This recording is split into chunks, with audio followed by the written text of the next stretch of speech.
फैसल खान, कल से ये नाम मीडिया की सुर्खियों में बना हुआ है। फैसल खान जाने माने सामाजिक कार्यकर्ता हैं।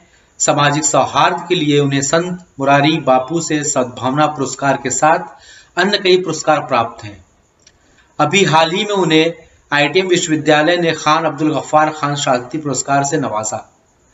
आपको बता दें, दरअसल फैसल खान और उनके 3 साथी 84 कोस परिक्रमा यात्रा के लिए मथुरा से वृंदावन साइकिल से रवाना हुए।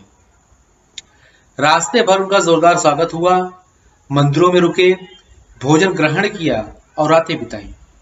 इसी यात्रा में उनका आखिरी पड़ाव पड़ा नंदगांव के नंद बाबा के मंदिर में, जहां उनकी मुलाकात एक पुजारी से हुई। उस पुजारी का नाम कान्हा है और उसी कान्हा ने फैसल खान की पूरी बातचीत को अपने फेसबुक पर अपनी प्रोफाइल से पोस्ट किया, जिसको द कोर इंडियन ने ऑलरेडी आपको दिखा चुका है। इसके बाद वहां से निकलते वक्त नमाज का वक्त हो जाता है, तो फैसल खान पुजारी से मस्जिद के बारे में पूछते हैं, तो वो कहते हैं कि मंदिर का आंगन ही है, भजन के लिए वही नमाज पढ़ लीजिए। फैसल खान पुजारी से इजाजत लेकर वही नमाज अदा करते हैं। नमाज अदा करते वक्त उनकी कुछ तस्वीरें खींची जाती हैं और फेसबुक पर डाल दी जाती हैं, और ये तस्वीरें सोशल मीडिया पर वायरल हो जाती हैं, जिसके बाद सारा बवाल मचता है। मजे की बात यह है कि फिर वही पुजारी एफआईआर करता है, जिसमें धार्मिक भावनाओं को ठेस पहुंचाने का आरोप लगाया है। जिसके बाद कल शाम को फैसल खान को मथुरा पुलिस ने उनके घर से गिरफ्तार करके ले जाती है। आज हमारे साथ जुड़े हैं पवन यादव, जो पेशे से एक शिक्षक हैं और खुदाई खिदमतगार के राष्ट्रीय प्रवक्ता भी हैं, जो फैसल खान के साथ उन्होंने काफी काम किया हुआ है। आइए उनसे हम बात करते हैं। पवन जी, आपका बहुत बहुत स्वागत है। तो पवन जी, आप ये बताइए, आप तो फैसल साहब के काफी करीबी हैं, उनके साथ जुड़े रहे, तो पूरा वाकया, ये जो घटना हुई, इसमें बड़ा कंफ्यूजन लोगों के बीच में है। हाँ। आखिर उन्होंने नमाज क्यों पढ़ी, किस कंडीशन में पढ़ी, ये आप जरा क्लियर। जी, बिल्कुल सही। और हम भी यही बात कह रहे हैं कि लोगों को पूरी बात ना मालूम होने की वजह से इतना बड़ा कंट्रोवर्सी क्रिएट हुआ। शायद अगर लोग पूरी बात जानते होते तो बिल्कुल भी उसमें कोई ऐसी बात नहीं थी कि किसी तरीके का विरोध होता या मतलब ठेस पहुंचती किसी को। फैसल भाई 25 अक्टूबर से 29 अक्टूबर के बीच में ब्रिज की 84 कोसी यात्रा पर थे, और यह पूर्णतः धार्मिक यात्रा थी। फैसल भाई हमेशा ब्रिज को बहुत अप्रिशिएट करते हैं। वो कहते हैं कि वो तो प्रेम की भूमि है, कृष्ण की भूमि है, और वो उसी को देखने वहां पर गए थे। जी। और वो पूरे ब्रिज में 4 दिन 5 दिन रुके, और रास्ते में जितने भी मंदिर पड़े, इवन दरगाहें पड़ी, फैसल भाई सभी जगहों पर गए। और ये जो वाकया है पूरा का पूरा, जिसको लेकर के काफी मतलब शोर मचाया जा रहा है, वो यात्रा के अंतिम दिन का है, 29 अक्टूबर का, जब तकरीबन 11 बजे के आसपास ये लोग जो यात्री थे उसमें से 2 लोग हिंदू थे और 2 मुसलमान थे। ये लोग जो है नंद बाबा जी के मंदिर पे पहुंचे हैं, और वहां पर इन्होंने दर्शन किए हैं, वहां प्रसाद लिया है, और इनकी आध्यात्मिक और धार्मिक चर्चा भी हुई है, जिसके तमाम फोटो मौजूद हैं। और जो चर्चा का वीडियो है वो उस मंदिर के पुजारी जी ने ही शूट किया है और अपनी वॉइस लगाया था, वो वहीं से वायरल हो रहा है। उसमें मतलब कोई ऐसा भी नहीं आप एलिगेशन कर सकते कि हमने वो किया, नहीं। और वो इत्तेफाकन से क्या हुआ कि नमाज का टाइम हो गया, और फैसल खान धार्मिक व्यक्ति हैं, वो 5 वक्त के नमाजी हैं। तो वहां पर उन्होंने पूछा कि भाई हमें नमाज अदा करनी है, आप कोई उचित जगह बता दीजिए। तो फैसल भाई की जो तमाम बातचीत वहां पर हो चुकी थी और यात्रा का विवरण लोग सुन चुके थे, वो उनसे प्रभावित हुए, और उन्होंने भी जिस साफ गोई से फैसल भाई ने पूछा था, उसी साफ गोई से वहां मंदिर में जो लोग मौजूद थे उन्होंने कहा कि भाई नमाज का मतलब ईश्वर की आराधना ही करना है, तो आप अगर चाहें तो ईश्वर की आराधना आप उसके घर में कर सकते हैं, और यही घर है उसका जहां आप खड़े हैं। तो बड़े सौहार्दपूर्ण तरीके से ये पूरी बातचीत हुई, और फैसल भाई ने नमाज अदा कर ली वहां पर। और हाँ, ये भी बात है कि मैं देख रहा था कमेंट्स कि इस्लाम में नमाज पढ़ते वक्त उसकी फोटो खींचना या उसका प्रदर्शन करना गैर वाजिब है। तो आप देखिए कि जब फैसल भाई नमाज पढ़ रहे थे तो वो तो तस्वीरें ले नहीं सकते थे, ना ही, और वो इतना जानते हैं कि ये फोटो नहीं लेनी चाहिए। तो हुआ क्या कि वो जो 2 बच्चे और हिंदू बच्चे गए थे उन्हें ये नहीं मालूम है और उन्होंने वो फोटो ले ली। उसके बाद बस एक आप कह लीजिए कि चूक हो गई कि वो फोटो जो है वॉल पे लगा दी गई और वहां से वो वायरल हो गई। उसके बाद लोगों को मतलब लोगों की अचानक से धार्मिक भावनाओं को ठेस पहुंचने लगी, वो आहत हो गए। इस पर भी जब पहले पहल फैजल भाई को पता चला और ये 29 अक्टूबर को यात्रा खत्म करके आ गए। फिर जब फैजल भाई को पता चला कि 3 दिन के बाद जो है उनके ऊपर एफआईआर दर्ज हुई है, तो उन्होंने सबसे पहले एक वीडियो संदेश जारी किया जिसमें उन्होंने कहा कि वह माफी मांगते हैं यदि उनके किसी भी काम से अनजाने से भी किसी भी व्यक्ति की या समुदाय की या किसी संगठन की भावनाएं जरा सी भी आहत हुई है तो उसके लिए वो विनम्रता पूर्वक माफी मांगते हैं और वो सरकार का और प्रशासन का, कानून का पूरा सहयोग देने को तैयार हैं और उनकी मंशा किसी को भी चोट पहुंचाने की नहीं थी कभी भी। तो ये पूरा वाक्य है। अच्छा, इन्होंने कब क्लियर किया, उन्होंने माफी मांगी कि अगर ये 3 तारीख आज है, आज तो लेके गए। कल उन्हें जब जैसे ही पता चला दोपहर के 2 बजे के आसपास, तो सुबह 10 बजे से दरअसल ये तमाम न्यूज पोर्टल वगैरह पे ये सब चीजें चलने लगी और उस समय फैजल भाई दिल्ली में थे और एक कैंसर के मरीज को लेकर के अस्पताल गए हुए थे। तो जब वो वहां से लौटे उस समय मेरी बात हुई इनसे कि फैजल भाई इस तरीके का जो है इशू बनाया गया है, तो उन्होंने तुरंत ही जो है जो भी पत्रकार लोग उनके घर पे मौजूद थे, एबीपी के पत्रकार थे और आज तक के पत्रकार थे, आप उनकी बातचीत देख लीजिए, समय देख लीजिए। तो ज्यों ही उन्हें पता चला कि भाई इस तरीके की बातें चर्चा में है, उन्होंने तुरंत ही माफी मांगी और नैतिक आधार पे उन्होंने ये चीज क्लियर की। हाँ, ये चीज उन्होंने क्लियर की कि भाई हमारी मंशा नहीं थी और हम तो सच्चे मन से गए थे और अगर भाई हो जाती है गलती, अगर गलती हम मान रहे हैं इसको तो हम ठीक है, हम माफी मांगते हैं आपसे। ये उन्होंने एक चीज क्लियर की। अच्छा जी, बिल्कुल क्लियर। जानकारी के मुताबिक फैसल खान जिस संगठन मानी खुदाई खिदमतगार को चलाते हैं, आप उनसे जुड़े हुए हैं काफी जी, उस संगठन के बारे में जरा बताइए कि वो संगठन कैसे काम करता है, खुदाई खिदमतगार जो है वो किस तरह से लोगों के बीच में है। जी, दरअसल ये खुदाई खिदमतगार संगठन 1929 के आसपास खान अब्दुल गफ्फार खान साहब ने बनाया था, जिन्हें सीमांत गांधी कहा जाता है। जो पहले ऐसे व्यक्ति थे जो अपने जीवन काल में ही गांधी जी के बराबर का कद पा गए थे, उन्हें सीमांत गांधी कहा गया। और साल 2010-11 के बीच में फैजल खान भाई ने अपने कुछ साथियों के साथ, जिनमें से मैं भी एक हूँ, हम लोगों ने साथ में मिलकर के खुदाई खिदमतगार को पुनर्गठित किया, पुनर्जीवित किया और ये तय किया कि हम सांप्रदायिक सद्भाव के लिए, सांप्रदायिक जो भेदभाव होता है उन सबको मिटाने के लिए, प्रेम और एकता के लिए, भाईचारे के लिए काम करेंगे। और हम लोग बहुत सारे काम करते हैं। मसलन आप देखिए कि दिल्ली में जो रैग पिकर्स हैं उनके बीच में काम करते हैं, उनके बच्चों को पढ़ाने का इंतजाम करते हैं और उनकी रोजमर्रा की जो तकलीफें हैं उनको दूर करने का काम करते हैं। इसके अलावा खुदाई खिदमतगार का मानना है कि भाई हम ईश्वर को या खुदा को खिदमत की जरूरत नहीं है, उसके बंदों को खिदमत की जरूरत है। तो ये हमारी शपथ जो है खुदाई खिदमतगार की, उसका पहला सूत्र वाक्य है और हम लोगों की खिदमत ही करते हैं। दिल्ली में तमाम लोग दूर दूर से आते हैं अस्पतालों में इलाज कराने, उनके तीमरदारों का क्या हाल है ये किसी से छिपा नहीं। खुदाई खिदमतगार संगठन उन तीमरदारों को चाय बिस्किट खिलाने का, नाश्ता करने का इंतजाम करता है। और फिर हमने कन्नौज में जो है तालाबों, कन्नौज जो यूपी में एक जिला है, वहां पर तालाबों में लोग इंक्रोचमेंट कर रहे थे, तो हमने वहां पर भी खुदाई खिदमतगार ने वहां भी काम किया और तालाबों को या जो प्राकृतिक जल संसाधन है उनको बचाने के लिए भी हम लोगों ने मुहिम चलाई। फिर ऋषिकेश में जब मातृ सदन के, आपको साधु बाबा याद होंगे जिनका भी हाल ही में देहांत हो गया पिछले साल, तो हम लोगों ने उनके लिए भी काम किया और उनकी भी बातों को लेकर के हम लोगों ने लगातार बोला। गंगा जी की यात्रा हम लोगों ने की और पिछले साल कलकत्ता से लेकर के दिल्ली से कलकत्ता तक सांप्रदायिक सद्भाव की यात्रा पर फैजल भाई रहे, साइकिल से वो गए। और इसी पे मैं एक सवाल पूछूंगा। जब ये दिल्ली से कलकत्ता उन्होंने साइकिल यात्रा की, तो साइकिल यात्रा में अयोध्या वो रास्ते में पड़ा, अयोध्या पहुंचे, वहां राम मंदिर में उन्होंने नमाज अदा की। ये भी पता चला अपनी रिसर्च के दौरान कि उन्होंने अयोध्या में जाके राम मंदिर में नमाज पढ़ी, वहां पे जो नजदीकी मंदिर था वहां नमाज पढ़ी और वो भी तस्वीरें काफी सोशल मीडिया पर आई थी, लेकिन उस वक्त इतना बवाल नहीं मचा।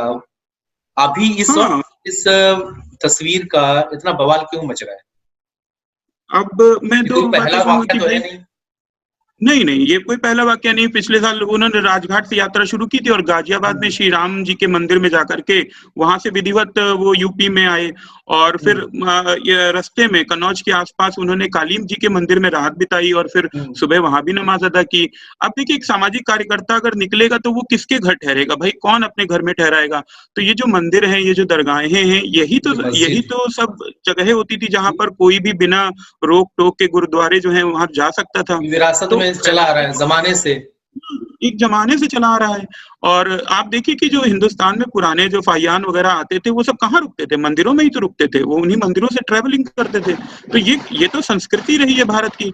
अब ये बड़ा दुर्भाग्यपूर्ण है। और एक और चीज में यहाँ बड़ी अहम है कि फैजल खान ना सिर्फ मंदिरों में रुकते हैं, मंदिरों में जो है पूजा पाठ में भाग लेते हैं और अपनी भी पूजा नमाज अदा करते हैं, बल्कि वो तो कई मंदिरों के न्यासी बोर्ड में भी हैं। मतलब ट्रस्ट मेंबर हैं फैजल खान अच्छा। मंदिरों के। हाँ। और ये सब बहुत सामान्य सी बातें थी। और मुझे बड़ा दुख होता है ये देख करके कि भाई हम इतने कठोर दिल के कैसे हो गए कि ये छोटी सी जो तस्वीर है उसको लेकर के हम इतने असहिष्णु या इतना हम लोग मतलब शोर मचाने लगे। ये बेहद सामान्य सी बात है। आज भी तमाम दिल्ली में तमाम बच्चे कोचिंग करते हैं और यदि उनमें से किसी का सेंटर भी पंजाब में पड़ता है, मेरा खुद का पड़ा था अमृतसर में, तो हम लोग वहां गए थे तो गुरुद्वारे में रुके थे। और उस समय मैं इस्कॉन में था, 16 माला जाप किया करता था, तो सुबह गुरुद्वारे में उठ करके मैंने अपनी माला जाप की। तो ये सब तो बहुत बहुत सामान्य सी बातें हैं। और इसमें तो मतलब कोई किसी तरीके का किसी को दुराभाव या दुराग्रह नहीं रखना चाहिए था। ये पता नहीं क्यों जो है इस समय सब के सब लोग अपना धैर्य खो करके इतना अधीर हो चुके हैं कि उन्हें जरा सी भी प्रेम या मोहब्बत की बात करने वाली चीजें नहीं लुभा रही हैं।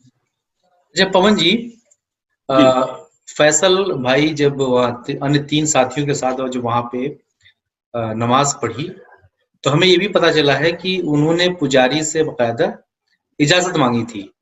जी अब जी पुजारी के परमिशन से ही उन्होंने नमाज जी पढ़ी थी। इस पर आप जी क्या जी। कहें?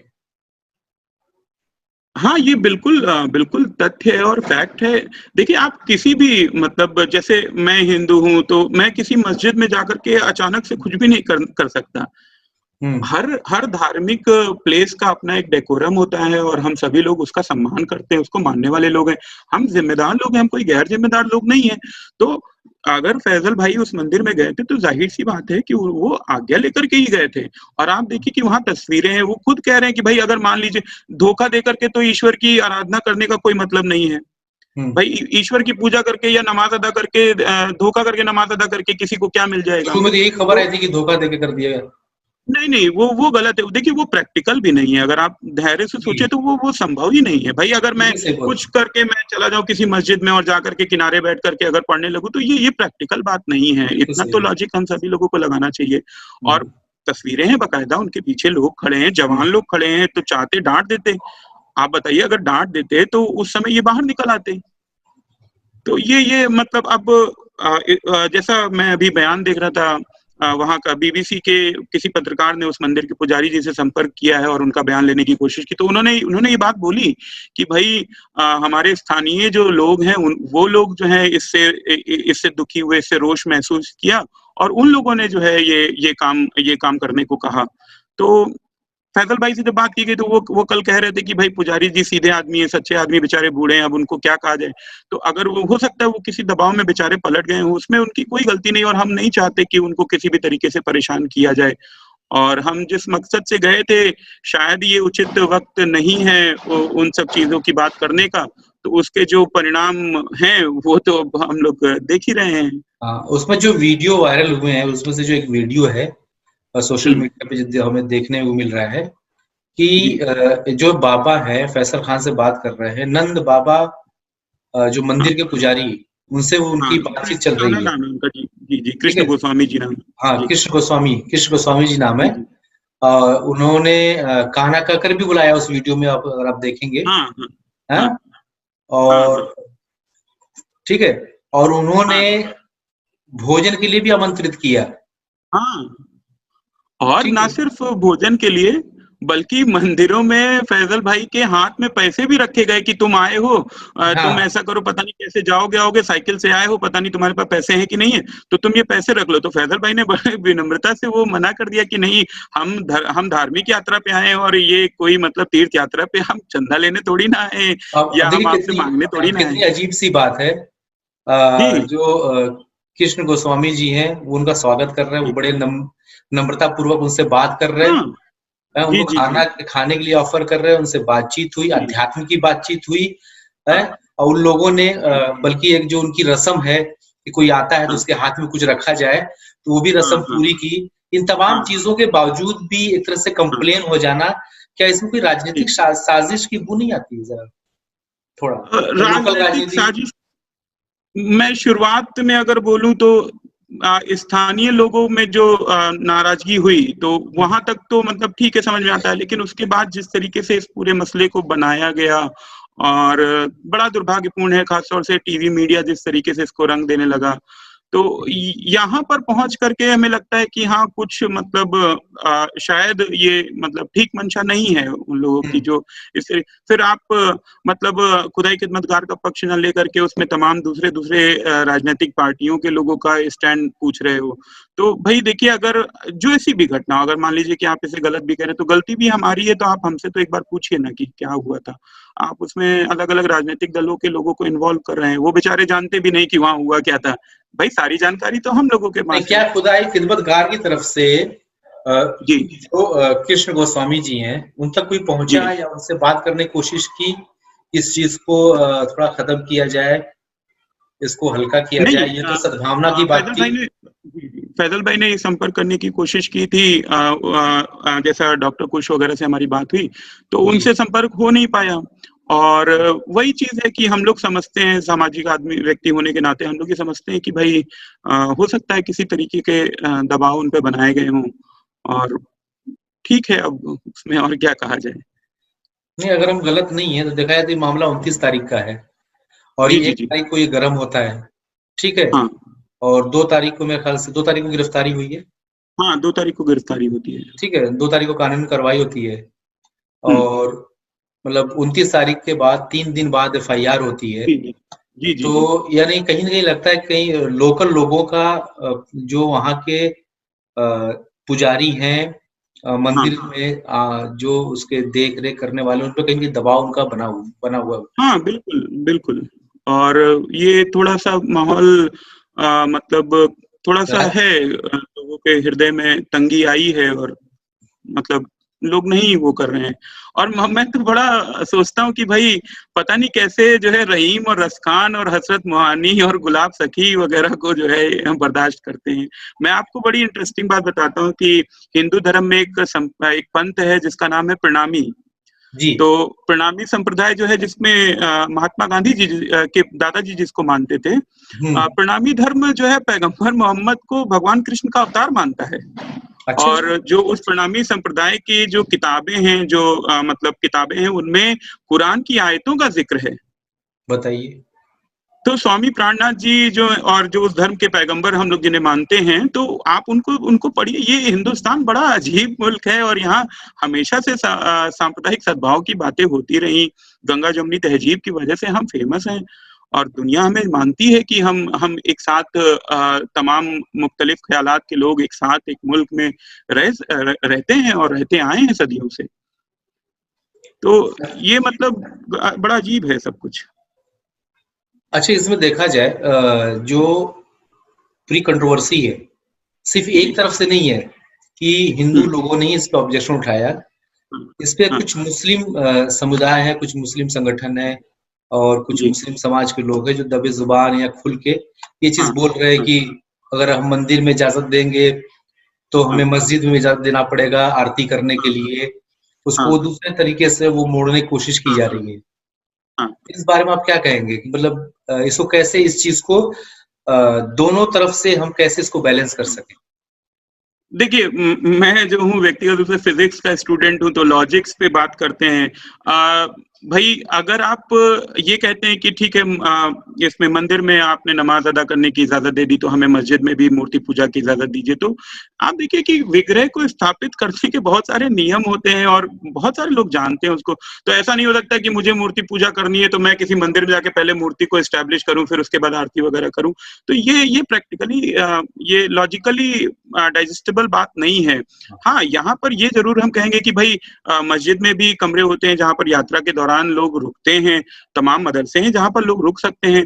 अब मान लीजिए कि मैं 16 माला जाप करता हूँ, ठीक है, और किसी मदरसे में या किसी मस्जिद के किसी कमरे में मुझे रात बितानी है और सुबह उठ करके मेरे माला जाप करने का वक्त है, तो भाई जाहिर सी बात है कि मदरसों को और मस्जिद के उन कमरे के जो रखवाले हैं उनको ये इजाजत देनी चाहिए कि भाई ठीक है, आप अगर माला जाप करना चाहते हैं आप किनारे बैठ के कर लीजिए, उसमें कोई परेशानी नहीं है। अब आप मुझसे कहिए कि नहीं साहब आप मंदिर में मस्जिद में मूर्ति लेकर के जाइए, फिर वहां पर आरती कीजिए, फिर ये करिए वो करिए, तो वो गलत चीजें हैं, वो प्रैक्टिकल भी नहीं है, वो पॉसिबल भी नहीं है। जहां तक मेरा मानना है, जहां धार्मिक आस्था की बात है, बिना किसी दूसरे को तकलीफ पहुंचाए, जी अगर आप किसी भी धार्मिक स्थल पे जाते हैं, जो उसकी पर्सनल आजादी, चाहे जिस धर्म का मानना, सिख है, ईसाई है, हिंदू है, और कोई मुसलमान वहां जाता है, उसकी पर्सनल आजादी को बिना डिस्टर्ब किए हुए वहां शांति से प्रार्थना करता है या खड़ा रहता है, उनके साथ हाथ में हाथ जोड़ के वहां खड़ा होता है, तो मुझे नहीं लगता कि इसमें कोई बुराई है। नहीं मैं एक छोटा सा वाकया आपको बताता हूँ कि जब मैं कॉलेज में था, आजमगढ़ में, वहां पे था, मेरे साथ में एक लड़का था हिंदू, शशि नाम था। वो बात मुझे कल याद आई। तो उसने कहा कि मैंने नमाज का एक्सपीरियंस नहीं किया है, इसलिए मुझे नमाज पढ़ना है। इसलिए नहीं पढ़ना है कि मैं मुसलमान होना चाहता हूँ, ये मैं जानना चाहता हूँ कि नमाज आप लोग जो पढ़ते हो कैसे पढ़ते हो, और उस दिन जब आप लोग नमाज पढ़ोगे तो मैं भी पढ़ूंगा। ऐसा नहीं कि मैं वहां नहीं पढ़ूंगा, मैं भी खड़ा होकर नमाज पढ़ूंगा और आपके साथ रहूंगा। वो एक्सपीरियंस मैं करना चाहता हूँ। मगर ठीक है, कल जुम्मा है, कल आप आ जाइएगा। फिर आया 12 बजे, फिर जुम्मे का टाइम हुआ, हम साथ में गए जी। और तो उन्होंने कहा क्या पढ़ना है? हम कहते आपको तो कुछ याद है नहीं, जो आपके मन में है ईश्वर के लिए उससे आप दुआ मांगिए, मेडिटेशन करिए, जो भी करना है। तो वो साथ में जब जमात खड़ी, अच्छा सबसे अच्छी बात क्या थी, वो एक छोटा शहर है जी, कॉलेज में एक दूसरे को लोग पहचानते हैं। हाँ जी ठीक है। तो कई लोग आए भी, अरे शशि आप, अच्छा बैठिए ठीक है। कई लोगों ने बल्कि उनको पहले ही जगह दे दी, आप पहले आप वजू कर लीजिए, हाथ धो लीजिए, ठीक है। और वो शख्स हमारे साथ जब तक नमाज रही, वो जमात में हाथ जोड़ के ऐसे खड़ा, हाँ जी, और सारी प्रैक्टिसेस की, ठीक है जी। और मुझे याद है किसी ने एक लफ्ज नहीं बोला, हाँ ठीक है। तो पूरी इस सब वाकये को सोचने पर ये लगता है कि आप आस्था से कहीं भी जाते हैं, सही, और किसी की आस्था को बिना नुकसान पहुंचाए आप उनके साथ शामिल होते हैं, तो मुझे नहीं लगता कि किसी को भी आपत्ति होगी। बिल्कुल। और अगर आप इजाजत देते एक छोटा सा किस्सा मैं भी शेयर करूं कि हमारे वहाँ पर जहाँ लखनऊ में मैं रहता हूँ, वहाँ पर एक चिन्हट एरिया में एक बड़ी फेमस दरगाह है। तो एक बार वाकया ये हुआ कि दरगाह मेरे इस तरफ थी लेफ्ट साइड में, और मैं दरगाह की बाउंड्री के इस तरफ खड़ा था, और एक बुजुर्ग मुसलमान बुजुर्ग साहब वो जा रहे थे। तो उन्होंने उस दरगाह की तरफ देख करके मतलब सलाम किया। तो उन्होंने बोला कि सलाम वालेकुम। तो मैं खड़ा था, मैं तब 12वीं कक्षा का छात्र हुआ करता था, मैंने पलट करके कह दिया कि वालेकुम सलाम। अब उन्होंने मुझे गले से लगा लिया कि भाई यहाँ से रोज हम निकलते थे, कभी जवाब नहीं आया सलाम का, और आज जो है सलाम का जवाब आ गया बिना मुझसे पूछे कि मैं कौन हूँ, मैं किस मजहब का हूँ, तो उन्होंने गले से लगा लिया। तो ये सब बहुत मतलब कॉन्विवियल और बहुत सामान्य सी चीजें हुआ करती थी, और बड़ा अफसोस है कि आज जो है इस पर इतना शोर जो है मचा हुआ है। नहीं, बहुत चीजें स्वाभाविक थी, आदाब, अर्ज, नमस्कार, एक दूसरे से मिलना जुलना, एक दूसरे की प्रसाद। मुझे याद है कि बचपन में हमारे घर के पास यज्ञ होता था, तो हमें प्रसाद, छोटे छोटे बच्चे थे तो हमें जब भूख लगती तो हम प्रसाद लेने चले आते थे, तो घर में किसी ने भी टोका, और वो खुशी खुशी, सबको पता था कि मैं मुसलमान हूँ, प्रसाद लेने आया हूँ, तो किसी कोई कभी भी ऐसी चीजें हमने महसूस नहीं की। लेकिन ये धीरे धीरे अब ये तंग नजरी ये हाँ दोनों तरफ दिखने लगी है, दोनों तरफ। जी और इससे मुझे लगता है कि इसे खत्म करने की जरूरत है। हाँ और इस पूरे जो वाकया हुआ है, इसमें एक चीज मैं हाँ क्लियर करना चाहूंगा, और इस चीज को जी आप भी क्लियर कीजिए दर्शकों को, कि ये कोई प्री प्लान साजिश नहीं थी, और इत्तफाकन नमाज का वक्त हुआ, वहां से मस्जिद दूर होती, हम्म जाहिर सी बात है वो लेट होते।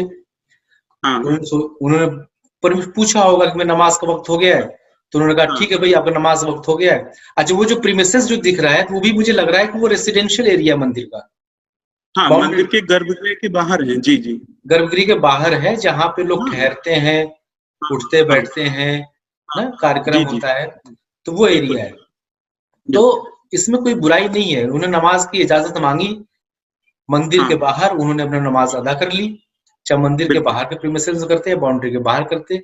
हाँ, अगर जी मंदिर के अंदर करते तो मैं ये जी समझता कि मुस्लिम समुदाय इस पे सवाल उठाता, तो वो एक जायज होता, लेकिन मंदिर के अंदर कोई नमाज क्यों पढ़ेगा?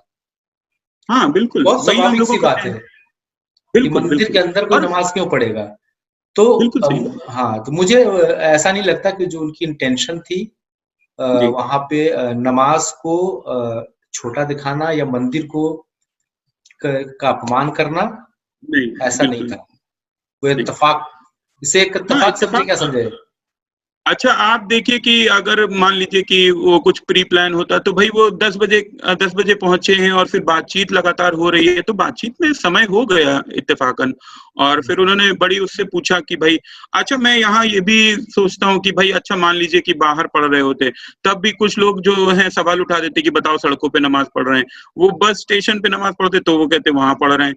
तो देखिए कई बार क्या है कि जो लोग हंगामा कर रहे हैं या जो शोर मचा रहे हैं तो उनको तो मतलब पता नहीं वो चाहते क्या है, वो हमेशा बस यही शोर ही मचाना उनका मकसद है। और उन्होंने पूरी इजाजत के साथ मंदिर के में जो लोग मौजूद थे वो उनके सामने नमाज पढ़ी। आप देखिए कहीं ऐसा नहीं कि कहीं कोने में छिपके पढ़ रहे हैं, बीचों बीच जो आंगन है उसके बीचों बीच में वो पढ़ रहे हैं। तो ये इतना मतलब ये सब आरोप बेबुनियाद है कि उन्होंने जाकर के धोखे से या साजिशन ऐसा कुछ कर दिया। फैजल खान का इतिहास आप देख लीजिए कि पिछले 20 एक साल हो गए उनको सामाजिक कार्यों में रहते हुए, और ऐसा आदमी मतलब इस तरीके के उसके ऊपर इस तरीके के आरोप लगाना निहायत ही गलत है और दुर्भाग्यपूर्ण है, मैं बार बार कहूंगा। उनको फैसल खान को यूनिटी का प्रतीक भी मानते हैं लोग, बहुत से लोग बोलते हैं कि हाँ वो हाँ सिंबल है। भाई मोरारी बापू ने उनको राष्ट्रीय सद्भावना मिशन के अवार्ड से सम्मानित अवार्ड किया, से, और हाँ। मोरारी बापू ने जब उनके मुंह से तुलसीदास जी की चौपाइयां सुनी तो उनको अपनी सभा में बोलने के लिए बुलाया। और मोरारी बापू तो राम कथा के लिए पूरी दुनिया में जाने जाते हैं। मतलब हिंदुस्तान छोड़िए आप पूरी दुनिया में मोरारी बापू को सालों से लोग सुनते आए, कितना उनका सम्मान करते हैं। तो उन्होंने उनको अपनी सभा में बुलाया और बोलने का मौका दिया, उनके साथ तस्वीर खिंचवाई, गले मिलते हुए उनकी तस्वीर है वहां पर। और कोई आज से नहीं फैजल भाई, हमेशा से जो है धार्मिक सद्भाव को लेकर के हमेशा से सक्रिय रहे। तो पूरा जो संगठन है, जी सोशल वेलफेयर, हम्म यूनिटी, सद्भाव, इस जी पे काम करता है, सामाजिक सौहार्द हाँ बिल्कुल बनाने में। जी पूरा जी मोटिव इसका यही है। पूरा मकसद हम लोगों का यही है। मैं ये भी आप थोड़ा सा क्लियर जी करिए शॉर्ट ब्रीफ में, जी जो लोग इसे गलत समझ रहे हैं वो कैसे इसे जी गलत न समझे।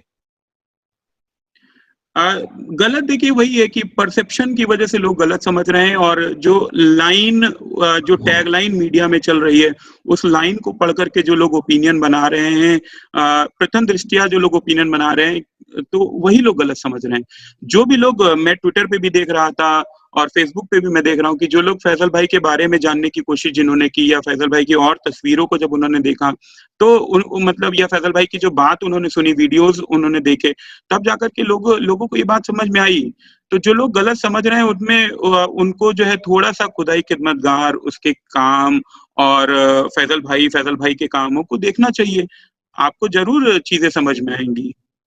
और पूरे वीडियोस जो हम देख रहे हैं उसमें कहीं भी कोई ऐसी बात नहीं है, वहाँ यूनिटी की बात है, भाईचारे की हाँ बात है, प्यार मोहब्बत की बात है।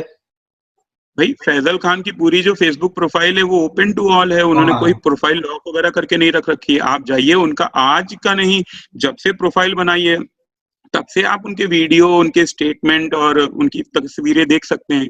और मैं दावे से कहता हूँ कि आपको कोई भी ऐसी बात नहीं मिलेगी, वहां पर कोई भी ऐसा जिक्र नहीं मिलेगा, इतना सक्रिय होने के बावजूद भी कोई कहीं भी ऐसी आपको बातचीत नहीं दिखेगी जिससे आप मतलब आपको आपकी भावनाओं को ठेस पहुंचेगी। बहुत क्लीन जिंदगी फैजल भाई जीते हैं। वो उन लोगों की तरीके से नहीं है जो पब्लिकली कुछ बोलते हैं, फिर व्यक्तिगत जीवन पे कुछ बोलते हैं। हम लोगों का बहुत लंबा लगभग 10 साल होने को आए, साथ रहा है, और मैंने फैजल भाई को बहुत अच्छे से देखा है, उनके काम करने के तरीकों को देखा है, उनकी सोच को देखा है। तो वो बिल्कुल ट्रांसपेरेंट, पारदर्शी जीवन जीते हैं। अपने वैचारिकी में वो बिल्कुल स्पष्ट हैं, गांधीवादी हैं, कभी किसी की बुराई नहीं करते, बुरा नहीं चाहते, जी और हर बिल्कुल है। तरीके की गैर बराबरी के खिलाफ वो हमेशा बोलते हैं, काम करते हैं। जी बहुत बहुत शुक्रिया और जी पवन जी, और ये क्लियर करना बहुत जरूरी था, लोगों को पता चले इसमें कोई जी साजिश नहीं थी, कोई प्री प्लान जी नहीं था, नहीं इसमें जी किसी को हर्ट करने का इरादा था, किसी को नुकसान पहुंचाने का इरादा था। ये एक महज इत्तेफाक था, जो वहां गए हुए थे, नमाज का जी वक्त हो गया, उन्होंने इजाजत मांगी और साइड में एक तरफ मंदिर के हम्म, दूसरे छोर पे एक कोने में, जहाँ जो मंदिर का जो बाहर का हिस्सा है, वहां पे जी नमाज अदा कर ली। जो उसमें कोई, मुझे नहीं लगता उसमें कोई गलत बात है। नहीं जी वक्त की जरूरत थी, वक्त की नजाकत थी, जिसकी वजह से उन्होंने वहां पे हाँ नमाज अदा हाँ की। तो बहुत बहुत शुक्रिया, बहुत बहुत आपका शुक्रिया। आभार है। बने जी रहने, बहुत सारी चीजें आपने क्लियर की, जी और wish you all the best. आप लोग इसी तरह से काम करते रहिए। धन्यवाद। जी